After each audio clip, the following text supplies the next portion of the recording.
Well, I encourage on the farmer side, instead of just handing it to you, Dr. Rob, Josh Bretzer handing it paper to Dr. Rob and say, just tell me what to do.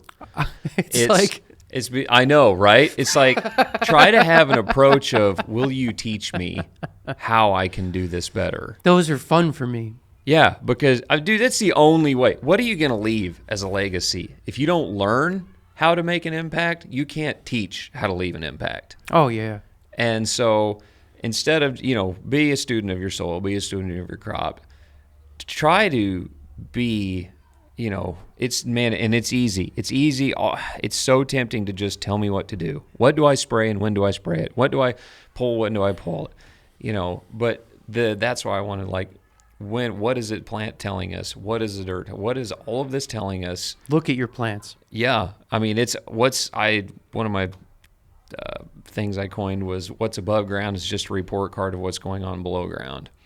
And, because that's all we think about. We see the plant, we think, well, that plant looks pretty good. We so oftentimes just skip over the thought of what's below soil surface. Oh, yeah. And it's, I don't know. And I think farmers sometimes get a bad rap for being non-technological in terms of industries. Pitchfork bib overalls. Yeah, exactly. And it's not anymore. It's not the case because, so the sciences that computers are into now, they're very well known. Mm-hmm. We know electronics. We're learning like AI and some of these new things there, right? But what farmers are trying to accomplish and study are not known. So now we're getting into things like soil health or carbon farming. There's no science book. Like I can't go and take a course in this. We're still, as scientists, arguing over, is this good or is this bad? So you are now the cutting edge, the front line in the developing of a whole new subject matter. Sure. So it's all these companies are using our data to learn. You ain't kidding. That's I don't, and you without ripping the Band-Aid off that sore subject. Man, farming are they're so conservative. There's so many rights, and they're so self-sufficient. I love going into the communities because it's like, man, my friends in the city can't do any of this, and you guys could just live forever.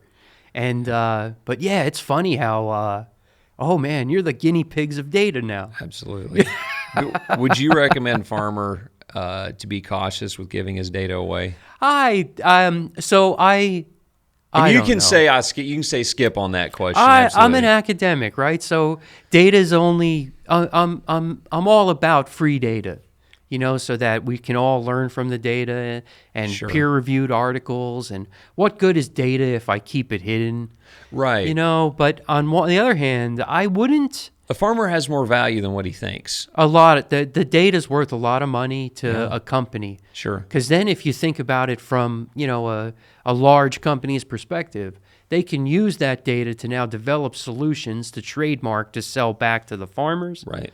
So I would, I don't know if I would sign long contracts. I think that's one of the things killing this carbon farming market. A lot of them want 10-year contracts. We have no idea, I don't know, kind of like this crypto, right? Like Bitcoin. Mm-hmm. We don't know what that's going to be worth in 10 years. No. So I think there's opportunities for both sides, the farmer and the data guy. Absolutely. To take advantage of each other right now. So let's just be cautious and go one step at a time. Yeah, don't think that the information that you valued is valueless. Oh, it's worth a fortune. Yeah, and also just be careful, as we're being students and we're learning things, what works and doesn't work, just making sure that we are being, because the information that we're given has value to change a lot in the future. Oh yeah. And what we learn and how we learn. And so it's like many things. I mean, a lot of things can be, water. Too much water is a good thing. Too much water is a bad thing. The number one growth regulator. Water can be, about anything can be used for good or evil. Absolutely. One good example, I'd say, a lot of these carbon credits that people are able to sell for years, a lot of them are being measured in % organic matter. So they'll give you X amount of money for each % per acre that you're able to improve. Sure. And I can increase your organic matter. We can just do practices that I mean, I've actually seen organic matter increases in the 1% per year in that first couple of years, and that's completely unheard of. Right. And they'll pay you for this. Sure. There is no clear-cut evidence that increases in organic matter mean better soil. You know, a lot of anecdotal evidence is pointing in that direction, but I don't think we as scientists have actually proven that yet. So there's a lot of, it's a lot of people jumping to conclusions. It's a lot of gray area. Yeah. And don't get me wrong, I completely support increases in organic matter. Right. And it makes farming easier. Right. But on a scientific level, it's not there yet. They don't have that evidence yet. Sure. And they don't have the parameters to.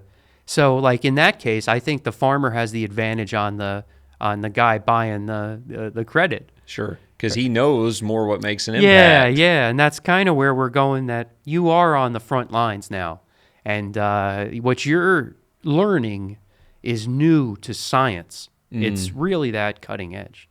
Fascinating. Well, we're probably out of time. Yeah, I'm getting the head nod over there, so we burned through another set of memory cards. Nice. But thank you very much. I warned you. I know. Oh, yeah, you're right. Yeah, we're going to burn more cards. Thank you. That's a lot I am looking forward. Johnny's here, but not in here, and he said, man, I'm looking forward to this because I'm going to get to hear this on the podcast as a listener for the first time. I'm looking forward because now, I mean, I have so many thoughts running through my brain because now I'm thinking, okay, I have more information. I can address this, and then I can address this. And if what direction we go, having a game plan, because I like that. What if we turn off have a poorer year? I can, instead of what do I do? It's like, this is what I'm going to trajectorize. I had made that word up towards. And if we have a good year, this is my plan this way. Oh, and it's all good data Instead for of you. just, what's it going to do? I don't know. And then, No, oh my absolutely. gosh. Guys, if you've liked the information that you've seen so far, go ahead and check out the full-length podcast on our YouTube channel. Be sure to subscribe there. It's also on all the major podcast platforms. We're constantly dropping info and more content on all the social media platforms, TikTok, Instagram, Facebook, etc. Check it out for a lot more content.